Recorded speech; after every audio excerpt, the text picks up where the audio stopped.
Friends, very warm welcome to my channel. So in this session I will tell you कि polymorphism को implement कैसे किया जाता है. So now let's begin. So here I have made a PPT on the polymorphism. So polymorphism in Java is a concept by which we can perform a single action in different ways. Okay. So polymorphism का मतलब ये होता है कि अगर आप किसी भी एक काम को बहुत सारे तरीकों में इम्प्लीमेंट करना चाहते हो तो आप किसका यूज करोगे? पॉलीमॉर्फिज्म का यूज करोगे. ओके. अब देखो यहाँ पर आप इस please have a look on to this image. इस इमेज पे आप देखो, यहाँ पे बताया गया है कि एक लेडी है जो कि अपने घर का काम और साथ में अपने ऑफिस का काम भी बहुत अच्छे से यहाँ पे इम्प्लीमेंट कर रही है. तो ये जो है ये रियल लाइफ एग्जाम्पल है पॉलीमॉर्फिज्म का. जब भी आप किसी एक फंक्शन को मल्टीपल टास्क के लिए यूज करते हो तो वहां पर क्या होता है, उस कॉन्सेप्ट को हम क्या कहते हैं?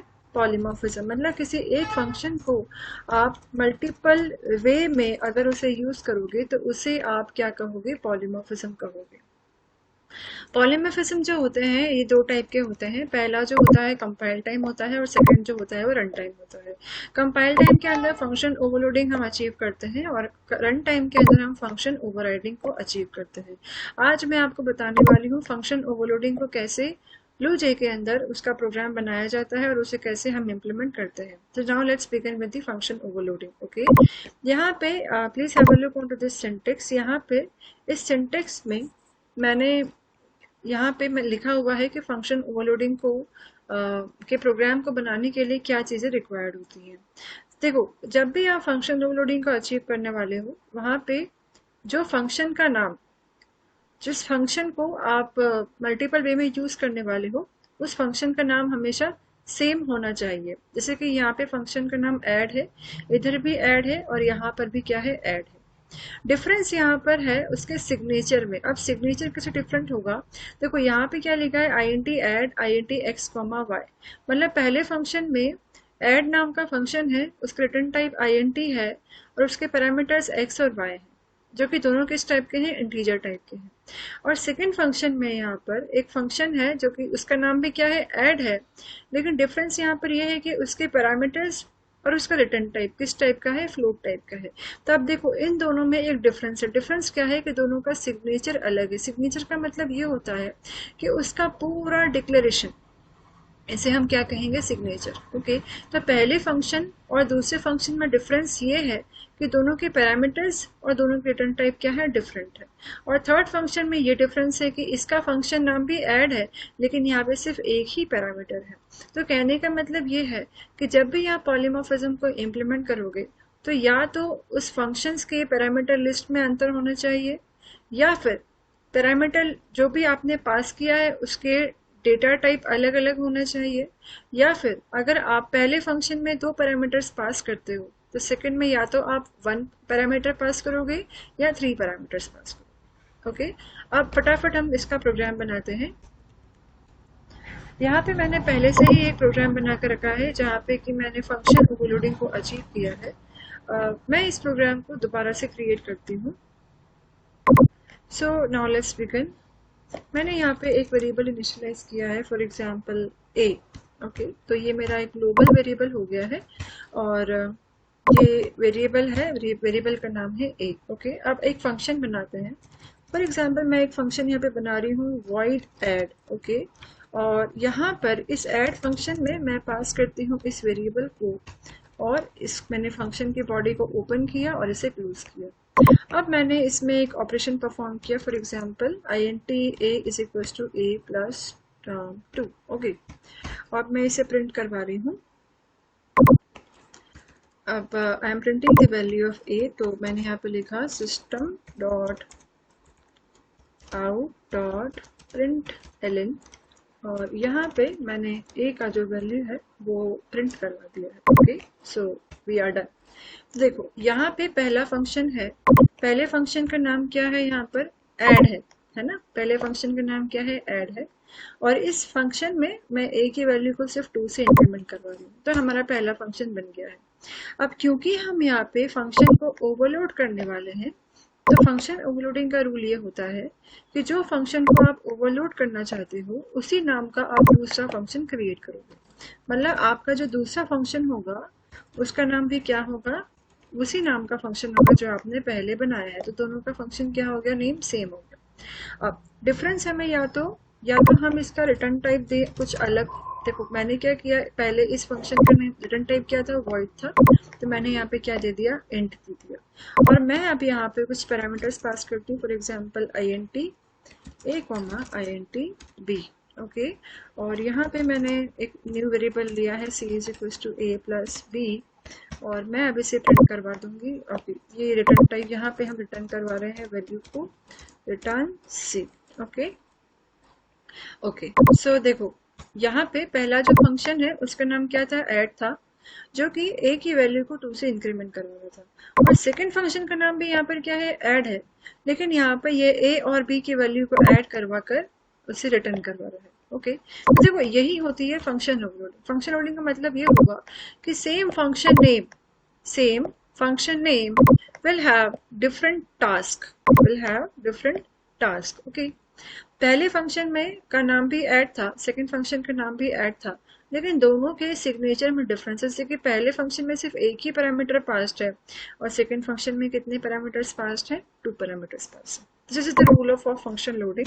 Function name will be same and the list of parameters should be different। Okay, अब मैंने यहाँ पे मुझे दोनों फंक्शन को मुझे कॉल करना है, तो मैंने यहाँ पे एक मेन फंक्शन क्रिएट किया है, तो पब्लिक स्टैटिक वॉइड में स्ट्रिंग args लिखेंगे। अब क्योंकि मैं इस फंक्शन को और इस फंक्शन को एग्जीक्यूट करवाना चाहती हूँ, तो मुझे क्या करना पड़ेगा, मेरे क्लास का बनाना पड़ेगा ऑब्जेक्ट। ओके, तो हम यहाँ पे लिखेंगे क्लास का नाम। So what is my class name, overload space obj is equals to new and then overload। This is how we create the object of class, है ना।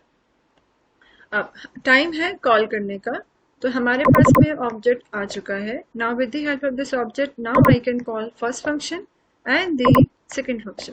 पहले हम पहले वाले फंक्शन को कॉल करते हैं, और फंक्शन को कॉल करने का सिंटेक्स होता है ऑब्जेक्ट डॉट फंक्शन नेम।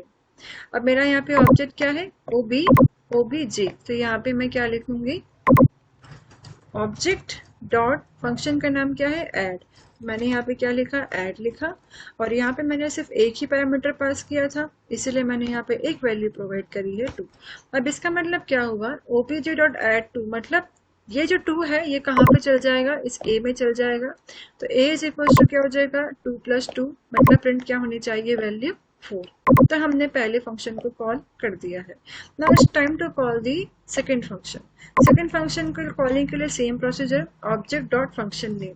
मेरे फंक्शन का नाम यहाँ पे क्या है, ऐड है, और ऑब्जेक्ट का नाम है obj। सो obj, और इस फंक्शन को कॉल करना है तो क्या लिखेंगे यहाँ पर, ऐड। और क्योंकि यहाँ पर इस फंक्शन में हमने 2 पैरामीटर्स पास किए थे, इसीलिए हम यहाँ पर इसकी एक्चुअल वैल्यू प्रोवाइड करेंगे। You can provide any value to this parameters. ये यहाँ पर मेरे ख्याल से ये सभी को पता होगा कि जब हम फंक्शन को डिफाइन करते हैं या डिक्लेयर करते हैं, तो इस समय इन पैरामीटर्स को भी कॉल एज फॉर्मल पैरामीटर। लेकिन जब हम इन पैरामीटर्स की वैल्यू कॉलिंग के टाइम पर प्रोवाइड करते हैं, तो इन्हीं पैरामीटर को हम क्या कहते हैं, एक्चुअल पैरामीटर। क्योंकि हम यहाँ पर डेफिनेशन दे रहे हैं, इसीलिए we are calling it as what, formal parameter. And because here I am giving the value for a and b, that's why they are called as what, actual parameter। So we have given the value for the second function which is a and b। and क्योंकि ये जो function था यहाँ पे हमने इसका value print नहीं करवाया था, क्योंकि इसका रिटर्न टाइप क्या था, इंट था। और क्योंकि अगर किसी फंक्शन का रिटर्न टाइप int होता है, तो वहाँ पे हम अपने रिजल्ट को प्रिंट नहीं करवा सकते, आपको उस वैल्यू को रिटर्न करवाना पड़ता है। अब मैं इस फंक्शन को इसलिए यहाँ पे प्रिंट करवाऊंगी, तो मैंने यहाँ पे लिखा है for example int that is equal to this, और अब हम यहाँ पे लिख देंगे system dot out dot print ln और z। Okay, plus z and we are done. तो देखो इस फंक्शन में क्या हुआ, इस प्रोग्राम में हमने 2 फंक्शन बनाए हैं। पहला फंक्शन जो है वो ऐड है, और दूसरा फंक्शन भी क्या है, ऐड है ना। दूसरा फंक्शन भी क्या है, ऐड ही है। अब देखो आप ना इस इमेज की तरफ देखो, अगेन ये लेडी है, ये मल्टीपल काम कर रही है ना। तो यहाँ पर भी क्या हो रहा है, ये फंक्शन है ऐड, और यहाँ पे भी फंक्शन क्या है, ऐड। तो इसका मतलब ये हुआ कि ऐड नाम का फंक्शन 2 टास्क परफॉर्म कर रहा है, इसीलिए हम इस कॉन्सेप्ट को क्या कहते हैं, polymorphism. That means whenever any operator और any function implements multiple tasks, then this concept is called as polymorphism. Okay, so now we have compiled the code and now it's time to run the code. So मैंने ये programme को run किया और ये देखिए output में सबसे पहले आ रहा है 4 और दूसरा आउटपुट क्या आ रहा है, 5 आ रहा है। क्यों आ रहा है, लेट्स कंपेयर द कोड। देखो सबसे पहले 4 आ रहा है तो क्योंकि जावा जो है एक बॉटम अप अप्रोच है, इसीलिए जावा में कंपाइलर बॉटम टू टॉप जाता है। सबसे पहले वो बॉटम में आएगा कंपाइलर, मेन फंक्शन में आने के बाद में वो देखेगा कि यहाँ पर जो यूजर है वो ऐड फंक्शन को कॉल कर रहा है, तो जैसे ही वो यहाँ पर देगा तो वो इस ब्लॉक में जाएगा। और क्योंकि इस फंक्शन को कॉल करने के टाइम पर मैंने जो वैल्यू पास की थी वो क्या थी, 2 थी, तो ये 2 कहाँ पर आ गया, यहाँ पर आ गया। तो मतलब a की वैल्यू क्या हो गई, 2 हो गई। सो 2 + 2 इज इक्वल्स टू व्हाट, 4। इसीलिए आउटपुट में यहाँ पर क्या आया है, 4 आया है। ओके, अब क्योंकि यह फंक्शन कॉल हो गया है तो कंपाइलर दोबारा से सेकेंड लाइन में जाएगा, जो कि यहाँ पे वो देखेगा कि यहाँ पर यूजर जो है उसने एक और फंक्शन बनाया है जिसमें 2 पैरामीटर्स उसने पास किए हैं, तो जिसमें 2 और 3 उसने पास किए, तो ये 2 कहाँ पे जाएगा, इस a में जाएगा, और ये 3 कहाँ पे जाएगा, इस b में जाएगा। तो 2 + 3 इज इक्वल टू कितना आ जाएगा, 5 आ जाएगा। इसीलिए यहाँ पर क्या आ रहा है, 5 आ रहा है। So students, this was all about the function overloading. I hope this session will be helpful to you. Thank you.